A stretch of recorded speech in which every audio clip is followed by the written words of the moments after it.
Hello music makers, welcome back. Today we're looking at some classic arps. The first proper arp video I did on this channel was about Eric Prydz' Opus. Not the most straightforward one I could have chosen, but fear not. Not only is today's selection of tracks arguably even more iconic than that one, they are a fair bit simpler too. Let's go. First of all, quickly for those that don't know, what is an arp? Arp is shorthand for arpeggio, an Italian term originally meaning to be played on the harp. But the definition we use today is usually more like this one, a broken up chord. Here's a perfect example. If we take this C major chord and break it up so the notes don't play at the same time, there is something like this. Put that on repeat. That's an arp. Not just any arp. If I shorten these notes, swap this C to the octave above,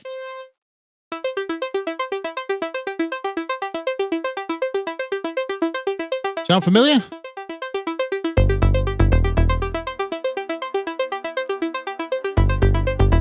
That's right, we get Frankie Knuckles' Your Love.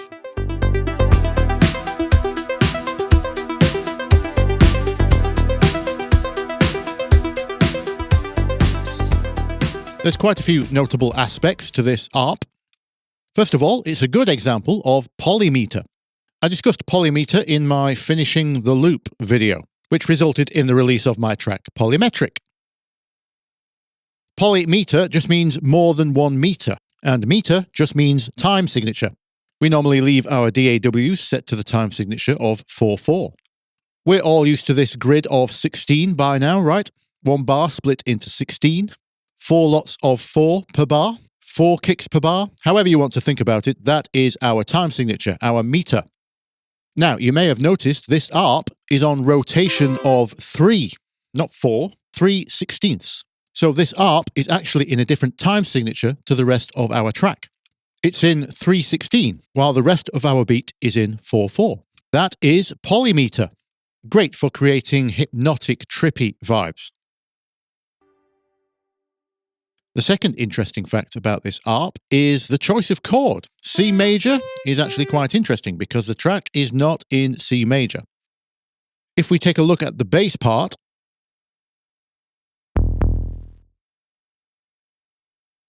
it's rooted in E, G on the turnaround, occasionally moving down to D with a turnaround on A. This is E minor, implying chord 1, which is the E and G, and occasionally moving to chord 7, which is D and A. So what is C major in relationship to E minor? It is chord 6. So strangely, we have chord 6 while our bass plays 1 and 7. Now, sometimes certain chords can stack on top of one another and create a new chord, but this doesn't make anything.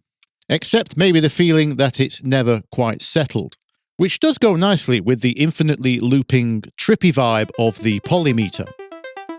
In a modern context, I find it interesting that the arp never changes, because usually the use of a static arp is because we want it to blend into the background and not draw attention to itself with any melodic changes, almost acting more as a percussion element for pace than anything else.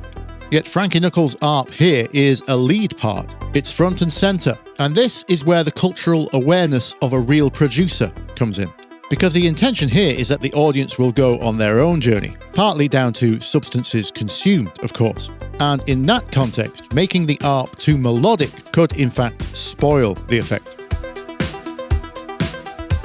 Now, because most of the time I'm not a producer and I'm a musician with well-trained ears, and no recreational enhancements to hand, I can't help but be slightly perturbed by the fact that that C major never resolves to E minor. It's 1 note away, after all. And my brain will naturally forever ponder whether or not having the arp on chord 1 would have made things any better, or maybe even it would just spoil things. I guess we'll never know. Although I suppose while I have this little recreation in front of me, we could take a peek into that alternate universe and hear what it would sound like if Frankie Knuckles had used Chord 1 for the ARP.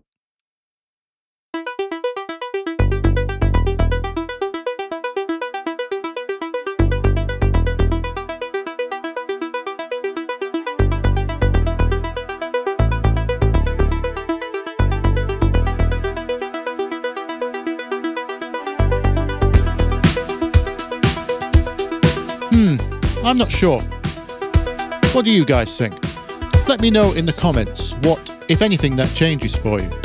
I'm too familiar with the original at this point, what we call demoitis in the industry, so this just sounds slightly less iconic to me, I suppose, but that could just be the demoitis. Would one note have made a difference to its success, I wonder? It's an interesting question to ponder. Now, so far, I've only spoken about Arps as if they were actually played. But of course, this is electronic music, and it's enabled by technology. After Roland released the Jupiter 4 in 1978, many synths started to come with an arpeggiator. Just hold a chord and it would cycle through the notes for you.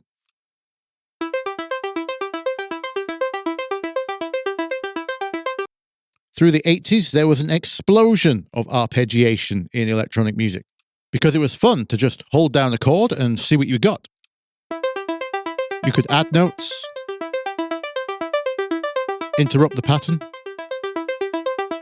It was like having your own riff maker. Also, you could get bass lines.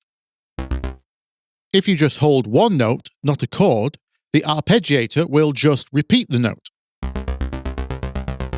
So technically not an arpeggio by definition, but because of the way they were achieved, these are sometimes referred to as ARP basses. And if we put these notes in, you get I Feel Love by Donna Summer. Or more specifically, the bass line was by Giorgio Moroder. Way ahead of his time. Okay, Enjoy's Anthem. In the key of D Dorian to be precise. We'll talk about that in a minute. The ARP is made up of notes 5, 7 and 1. Similar to Frankie Knuckles on a rotation of 3, but this time not a polymeter because it does reset every bar. Clearly inspired by Your Love though, I would say.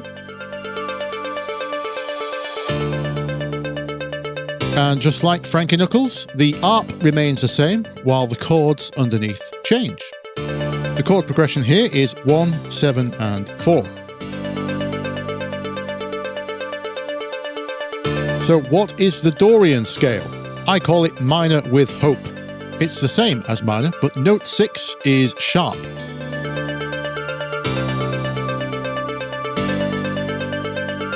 And the most significant effect that has is it makes chord 4 major, which gives us that lift. Why I call it minor with hope.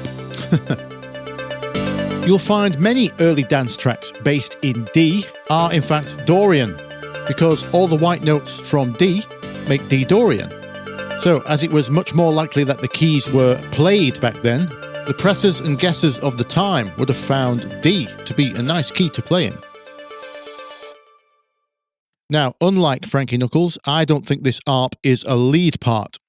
It's more there for tension and pace, almost acting like a snare build into the first drop, where it stops and lets that great piano riff loose.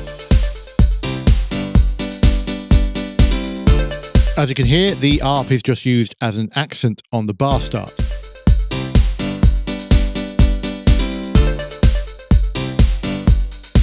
So, as I say, I think this ARP is for tension and building. I do see and treat ARPs as a percussion part just as much as a melodic one. It's basically melodic percussion.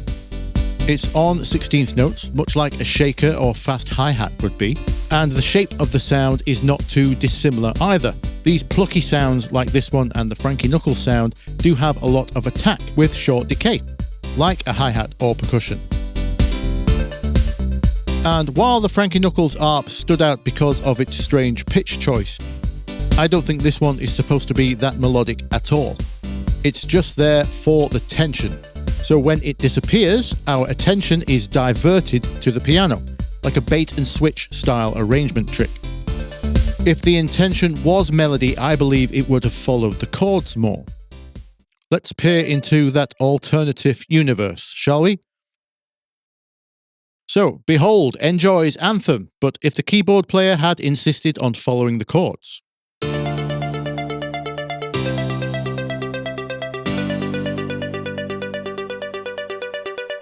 It's hardly got the tension anymore, has it? There is a middle ground where we could keep most of the same notes, but only adjust the ones which would clash with the chord. For example, these three notes do fit. They just make chord 1 into a 7th chord. So we can keep those. When it moves to chord 7, which is C major in D Dorian, these would fit and it would make the chord an add 9.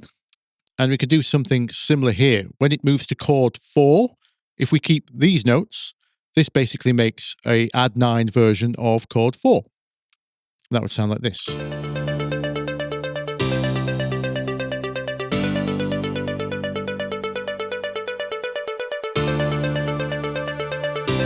So a little less trite, but still probably too pretty.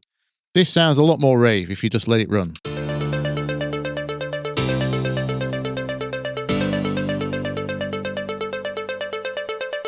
So yes, there's technically clashes in there if you compare the notes of the arp to the notes of the moving chords, but they're so fast you don't really hear them anyway, and what is there just adds to the tension.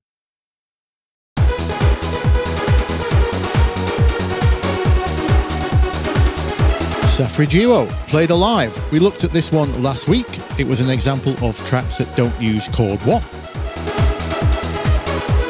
I've included it today because many trance tracks are a great asker of the question, is this an arp or is it a melody? To which I would answer, a little bit of both. So most of these notes are from the chord, but they don't play the whole chord because keeping the melody and the melody rhythm at the top is the focus. This type of rhythm doesn't come from holding down a chord and letting the arpeggiator do it. This pattern is designed, either sequenced, programmed, or even played. 90% of the notes are from the chord, but then we have elements like this turnaround here. So these are passing notes not in the chord, bridging from where we were, getting back to where we need to be for the loop. Passing notes are inherently melodic because notes in a chord are normally further apart. So what notes does it use? As we discussed last week, there is no home chord here, so the key is kind of up for debate. You could class this as either B major or G sharp minor, or even E Phrygian, if you're going to be one of those types of people. It doesn't matter what you class this as. The chords we're dealing with are E major, F sharp major, D sharp minor, back to E major. I've put the chords underneath here for reference, and as you can see, our melody uses 2 notes of those chords. The B and the G sharp there. Same from the next chord, the F sharp major. They've used 2 notes from that chord as well. Same when we go to D sharp minor. 2 notes from that chord, and then back to E major. It's higher notes, but still 2 notes from the chord again. And then, as I mentioned earlier, those passing notes coming back down to complete the loop. It does go a second time round with a variation.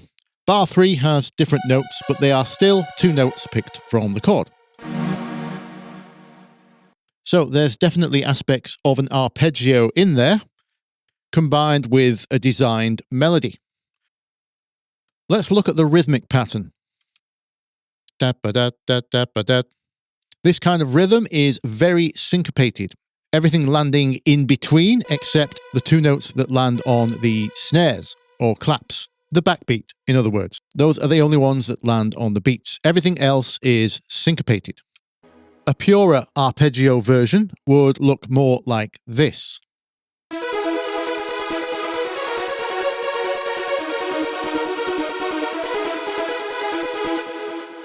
There are trance tracks like that too, of course, but that's just a little experiment to show the difference between what I would class as a pure arpeggio versus a melody. And you can see, played alive falls somewhere in the middle. Okay, that's all I have time for this week. Keep an eye out for a part 2 discussing sound design. But don't forget to check the description. I'll link the presets down there regardless. If you found anything helpful, don't forget to show your appreciation. Until next week, I'll see you in the comments. Bye-bye.